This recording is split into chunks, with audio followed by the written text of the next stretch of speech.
your goal is not in her.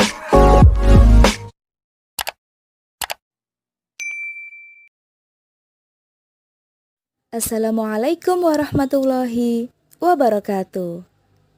Berjumpa lagi dengan saya, Tazkiyatul Fitriah, dalam pembelajaran Bahasa Indonesia. Cinta Indonesia, mahir berbahasa.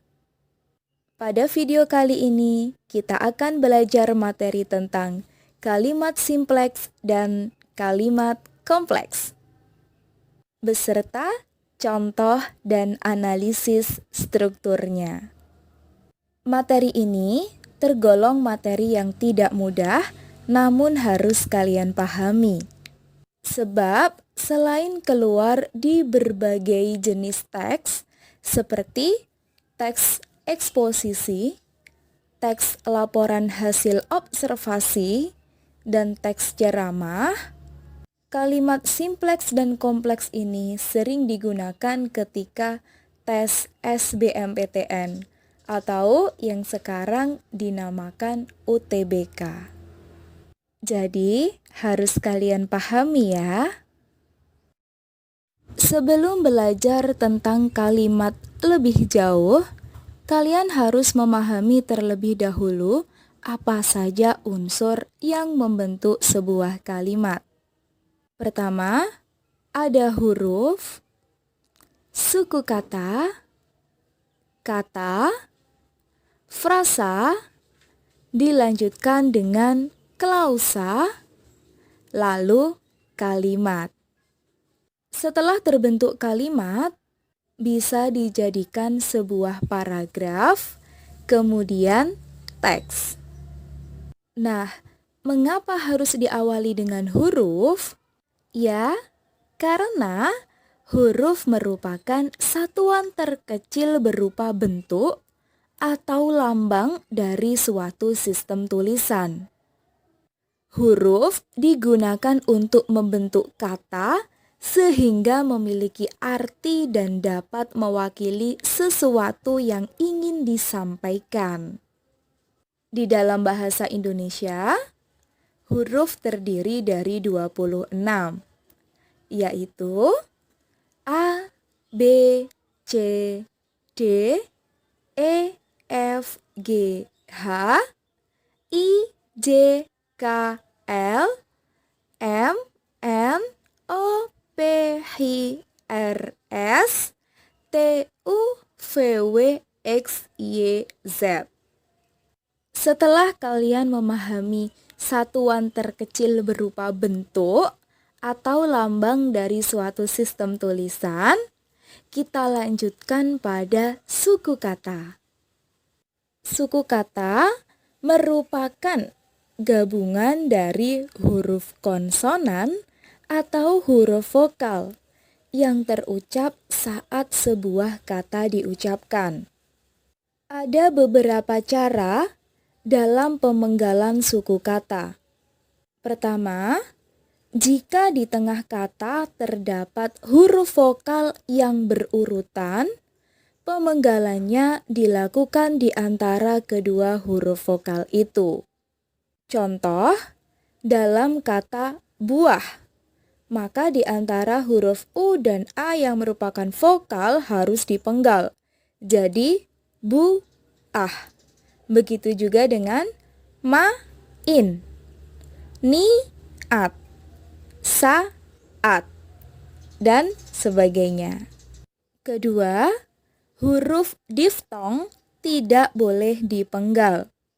Yang termasuk huruf diftong adalah ai, au, ei, dan oi. Apa itu huruf diftong? Huruf diftong adalah sebuah huruf yang mempunyai suatu intonasi vokal khusus dan terbentuk atas penggabungan dari dua huruf vokal. Contohnya, balai. Di situ ada kata ai. Meskipun tadi huruf vokal yang rangkap dipisah, tetapi khusus diftong tetap dirangkai. Jadi, balai. Aula. survei, toilet, dan sebagainya. Cara pemenggalan suku kata yang ketiga, jika di tengah kata dasar terdapat huruf konsonan atau gabungan huruf konsonan di antara dua huruf vokal, pemenggalannya dilakukan sebelum huruf konsonan itu. Contohnya pada kata bapak, di situ ada konsonan P yang diapit oleh dua huruf vokal, yaitu A sama A. Maka pemenggalannya dilakukan sebelum huruf konsonan tersebut. Jadi, bapak, lawan, dengan, kenyang, mutakhir, musyawarah, dan sebagainya. Selanjutnya, jika di tengah kata dasar terdapat dua huruf konsonan yang berurutan, pemenggalannya dilakukan di antara kedua huruf konsonan tersebut. Contohnya, April. Di situ ada huruf konsonan rangkap P sama R. Maka pemenggalannya dilakukan di antaranya, yaitu April, caplok, makhluk, mandi, sanggup, sombong, swasta, dan sebagainya. Yang kelima, jika di tengah kata dasar terdapat 3 huruf konsonan atau lebih yang masing-masing melambangkan satu bunyi, pemenggalannya dilakukan di antara huruf konsonan yang pertama dan huruf konsonan yang kedua. Contoh, ultra. Di situ ada huruf konsonan 3 ya, L, T, sama R. Maka pemenggalannya dilakukan di antara huruf konsonan yang pertama dan kedua, di antara L dan T. Jadinya ultra, infra, bentrok, instrumen, dan sebagainya. Perlu diingat bahwa gabungan huruf konsonan yang melambangkan satu bunyi tidak dapat dipenggal. Contohnya pada kata bangkrut, N dengan G melambangkan satu bunyi, yaitu eng, maka penulisannya tidak bisa dipenggal.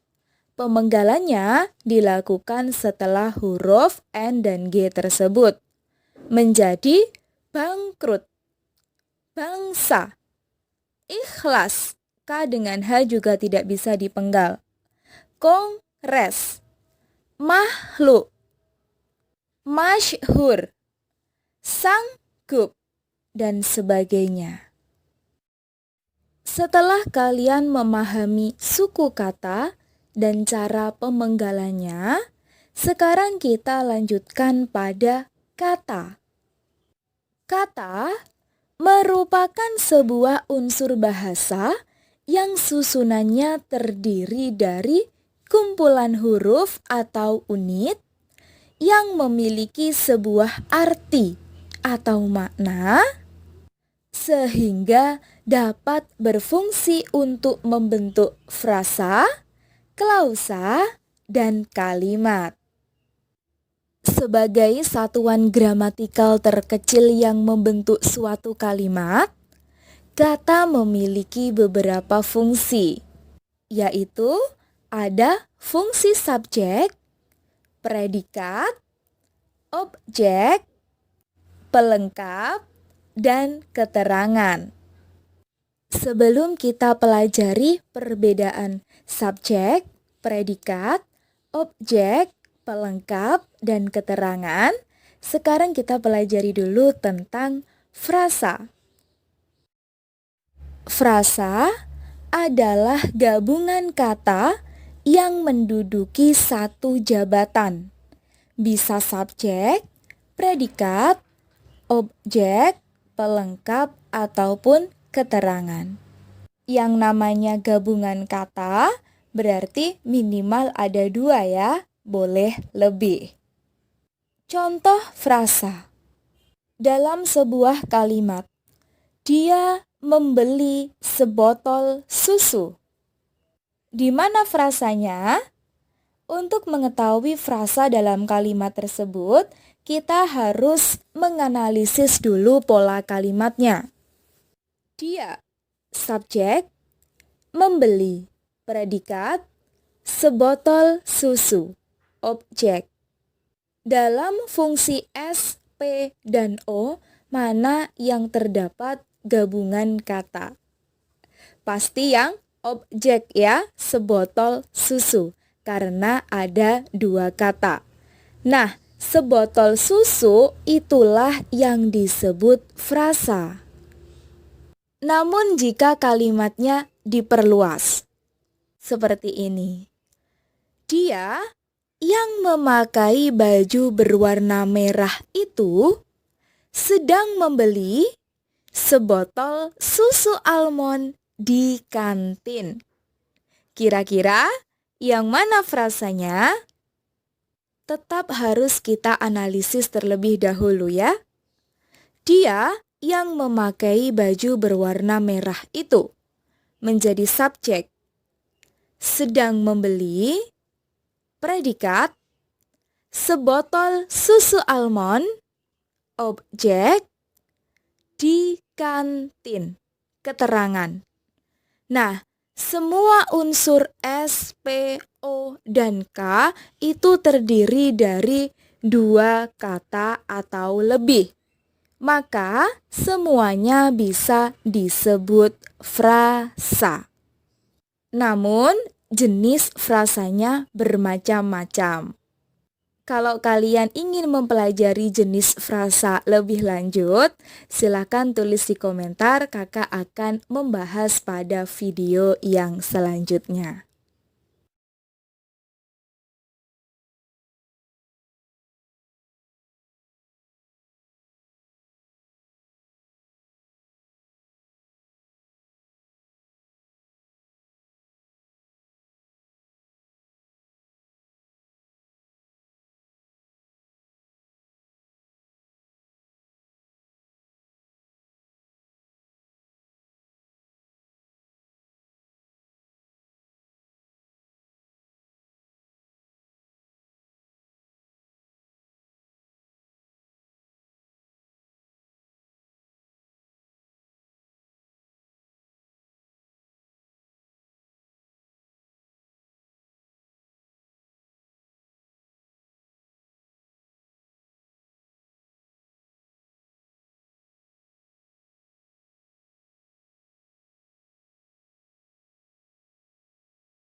Jika kalian sudah memahami tentang frasa, sekarang kita lanjutkan pada klausa.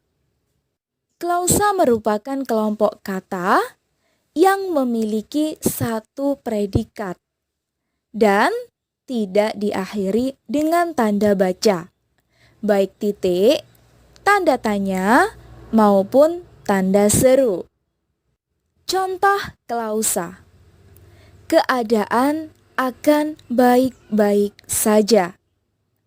Keadaan berpola sebagai subjek. akan baik-baik saja predikat. Nah, hanya ada satu predikat dan tidak diakhiri dengan tanda baca. Contoh klausa yang kedua. Kebiasaan menyontek dapat memberikan dampak buruk bagi pelajar. Kebiasaan menyontek sebagai subjek dapat memberikan predikat, dampak buruk objek, bagi pelajar keterangan. Entah itu polanya subjek dan predikat saja, ataupun subjek, predikat, objek, keterangan, namun hanya ada satu predikat dan tidak diakhiri dengan tanda baca, masih bisa disebut dengan klausa. Sekarang